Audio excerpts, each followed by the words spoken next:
السلام عليكم ورحمة الله وبركاته. كسو دوادا جانل كينا كوبعينتا جاراتكا عرورتا وولاشين رحمة حسين. ما انت وحن إذين هايا بوفينتا عرورتا آد بيوجعلني مركزان وعياران waxay ka qayb qaadanaysaa koritaanka maskaxda caruurta iyo jirkooda dhan. Buufinta waad buufinaysaa, xirig yar baa ku xiraysaa, lugaha caruurta ugu sii xiraysaa. Insha Allah markaasaa yeeshid way haraantinayaan. Markay haraantiyaan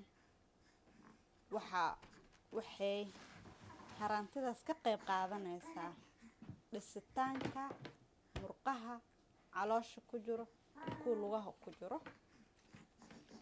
Adigii waalidka ahayna inta cunug kugu oo lahaa kor u hahay lahayd fursad ay ka helaysaa howlahaada adduunyo kala qabsatid, ku cibaadaysatid, waxa rabtid ku qabsatid inta cunuga ka ciyaaraya.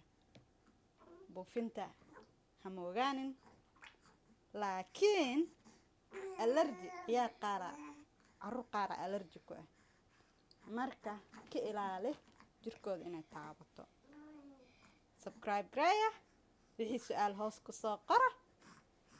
Salaamu calaykum waraxmatullaahi wabarakaatuh.